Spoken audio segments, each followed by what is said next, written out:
పక్క సొంత పార్టీ నేతలకు బుజ్జగింపులు, మరోపక్క బీఆర్ఎస్ ఎమ్మెల్యేలు ఎమ్మెల్సీల జాయినింగ్స్ ను సొంత క్యాడర్ వ్యతిరేకిస్తోంది. దీంతో హస్తం పార్టీకి కొత్త తలనొప్పులు పుట్టుకొస్తున్నాయి. బీఆర్ఎస్ నుంచి కాంగ్రెస్ లోకి ఎమ్మెల్యేల జాయినింగ్స్ ను కాంగ్రెస్ నేతలు వ్యతిరేకిస్తున్నారు.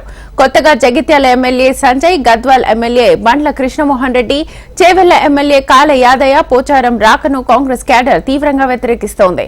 4 నియోజకవర్గాల్లో కాంగ్రెస్ నేతలను సీనియర్ లీడర్స్ బుజ్జగించే పనిలో పడ్డారు.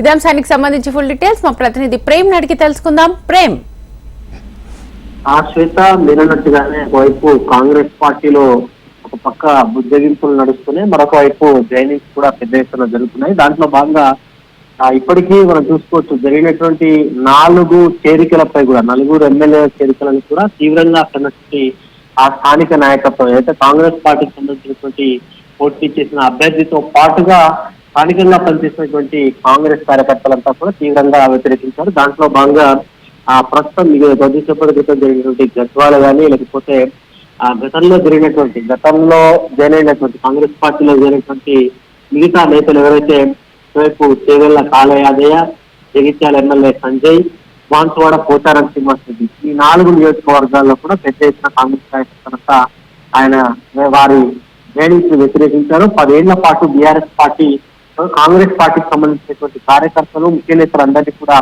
జైళ్ల పాలు చేశారు. ఇప్పుడు అయితే కాంగ్రెస్ పార్టీలో బీఆర్ఎస్ ఎమ్మెల్యేలు జైలు చేసుకోవద్దు, ప్రభుత్వానికి సరిపడేటువంటి ఎమ్మెల్యేలు ఉన్నారు కాబట్టి ఆ పార్టీకి సంబంధించిన ఎమ్మెల్యేలు జైలు చేసుకోవద్దని చెప్పేసి కూడా పెద్ద ఎత్తున వ్యతిరేకించారు. మరోవైపు ఎమ్మెల్సీ జీవన్ రెడ్డి లాంటి వాళ్ళు కూడా పార్టీ అయితే సంజయ్ కుమార్ జైనింగ్ ను పెద్ద ఎత్తున వ్యతిరేకించి 2 రోజుల పాటు ఇక్కడ స్థానికంగా ఉన్నటువంటి మంత్రులు కానీ, లేకపోతే మంత్రులంతా వారి ఇంటికి వెళ్లి బుజ్జగించినప్పుడు లేదు ఆ చివరకు ఢిల్లీకి ఏఐసీసీ అగ్రనేతలే తనతో చర్చలు జరుపుకోవాల్సిన పరిస్థితి గతంలో ఏర్పడింది. ఇప్పుడు 2 రోజులుగా కూడా మనం గమనించవచ్చు. గద్వాలకు సంబంధించినటువంటి అయితే చరిత తిరుపతి కూడా 2 రోజుల పాటు గద్వాల ఎమ్మెల్యే ఏదైతే కాంగ్రెస్ పార్టీలోకి రావడానికి తీవ్రంగా వ్యతిరేకించారు.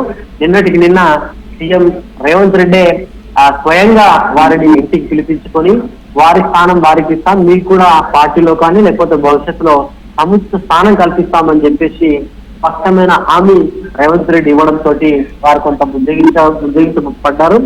ఆ తర్వాత పార్టీలోకి వస్తున్నారు. ఇట్లా రేపటి రోజున వచ్చేటువంటి ఆపరేషన్ ఆకర్ష్ లో భాగంగా పెద్ద ఎత్తున బీఆర్ఎస్ పార్టీ నుంచి వచ్చేటువంటి ఎమ్మెల్యేలు పెద్ద ఎత్తున కాంగ్రెస్ లోకి వస్తున్నారు కాబట్టి ఆ స్థానికంగా ఉన్నటువంటి నేతలకు ముందుగానే ఇన్ఫర్మేషన్ ఇచ్చి కొంత వారిని బుజ్జగించే పనిలో ఆలోచనలో పడ్డట్టుగా కూడా కాంగ్రెస్ పార్టీ నుంచి గాంధీ భవన్ వర్గాలైతే చర్చ నడుస్తుంది. చూడాలి శ్వేతమని. Right Prem, thank you.